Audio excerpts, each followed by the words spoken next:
NPTEL 12 week exam format.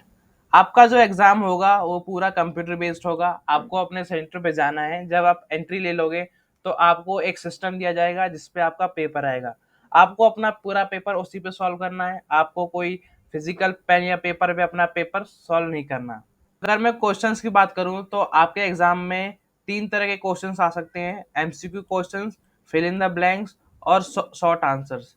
MCQ questions में आपको एक क्वेश्चन दिया होगा, उसके मल्टीपल आंसर दिए होंगे और उसमें से आपको सही आंसर चूज करना है। पर ध्यान रखना कि कई बार एक ऑप्शन के एक से ज्यादा आंसर भी हो सकते हैं, तो वो आपको चेक करना है अपने क्वेश्चन में। फिल इन द ब्लैंक्स और शॉर्ट आंसर में आपको कोई पैराग्राफ नहीं लिखना। इनका जो आंसर होता है वो हमेशा वन वर्ड होता है। हो सकता है कि शॉर्ट आंसर में वन लाइन का क्वेश्चन हो, पर फिल इन द ब्लैंक्स में फिक्स है कि वो हमेशा वन वर्ड ही होगा। क्वेश्चंस की लेंथ ज़्यादा बड़ी नहीं होती, आपको कोई बड़ा आंसर नहीं लिखना होता। एमसीक्यू में बस आपको ऑप्शन टिक करने होते हैं। फिल इन द ब्लैंक्स में आपको वन वर्ड ऑप्शन फिल करना होता है। और शॉर्ट आंसर में हो सकता है या तो वन वर्ड हो या फिर आपको एक छोटा सा सेंटेंस लिखना पड़े। अब इसकी मार्किंग स्कीम देख लेते हैं। आपके एग्जाम में टोटल 50 क्वेश्चंस आएंगे। एक क्वेश्चन की जो वैल्यू होगी वो 2 मार्क्स की होगी और आपका जो टोटल एग्जाम होगा वो 100 मार्क्स का होगा। अगर आपने इस कोर्स का एग्जाम रजिस्ट्रेशन किया है तो आपका यही मोटिव होगा कि मुझे एक सर्टिफिकेट मिल जाए। और सर्टिफिकेट आपको जब मिलेगा अगर आप इस एग्जाम में पास होते हो। तो इसकी पासिंग क्राइटेरिया भी देख लेते हैं। आपको असाइनमेंट के अंदर 10 आउट ऑफ 25 स्कोर करना है। वो कैसे कैलकुलेट होगा? आपने जो वीक 1 से वीक 12 के असाइनमेंट सबमिट किए हैं उसमें से जो टॉप 8 असाइनमेंट्स होंगे वो चूज किए जाएंगे और उनके आंसर से आपके मार्क्स कैलकुलेट होंगे। इसमें आपको 10 आउट ऑफ 25 लाने हैं तो आप इस असाइनमेंट में पास हो जाओगे।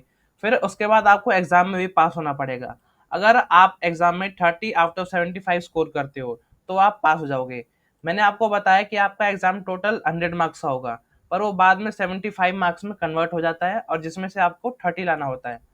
और अगर आपको इस कोर्स में पास होना है तो आपको इन दोनों ही क्राइटेरिया को पूरा करना पड़ेगा। अगर आप इसमें से एक में भी फेल हो जाते हो तो आपका सर्टिफिकेट नहीं आएगा। अब आप असाइनमेंट में कैसे फेल हो सकते हो? अगर आपने असाइनमेंट सबमिट नहीं करे, एक या दो सबमिट करे या एक भी नहीं करे, तो आप असाइनमेंट्स में पक्का फेल होने वाले हो। तो इसलिए अपने असाइनमेंट्स को टाइम पे हमेशा भरना।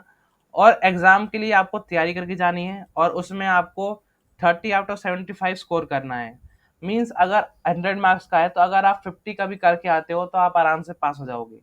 इस एग्जाम की जो एक खास बात है कि इसके अंदर कोई भी नेगेटिव मार्किंग नहीं है। आप कोई भी आंसर चूज करके आओ, अगर वो गलत भी होता है तो आपका एक नंबर भी नहीं कटेगा।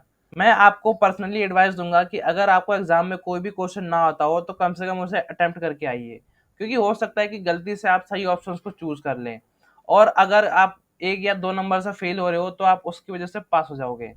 तो आपको ध्यान रखना है कि पेपर के अंदर एक भी क्वेश्चन को छोड़ के नहीं आना है। हॉल टिकट या एडमिट कार्ड भी हम कह सकते हैं, वो एग्जाम डेट से 2 वीक पहले आपका रिलीज हो जाता है। आप अपनी मेल पर चेक कर लेना, वहाँ पे आपको अपना हॉल टिकट मिल जाएगा। आपको उसका प्रिंट आउट निकलवाना है और एग्जाम सेंटर पे ले जाना है। एग्जाम डेट आपके हॉल टिकट पे मेंशन की होगी।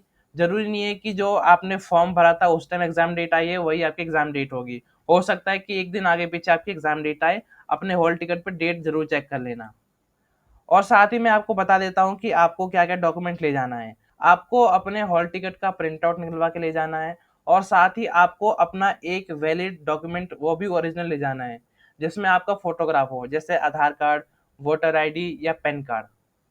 आपको ऐसा डॉक्यूमेंट ले जाना है जिसमें आपकी फोटो भी हो और डेट ऑफ बर्थ भी हो और हमेशा ओरिजिनल ले जाना है। अगर आप आधार कार्ड भी ले जाना चाहते हो तो फोटोकॉपी मत ले जाना, अपना ओरिजिनल आधार कार्ड ले जाना। अगर आधार कार्ड नहीं है तो पैन कार्ड या फिर वोटर आईडी ले जा सकते हो।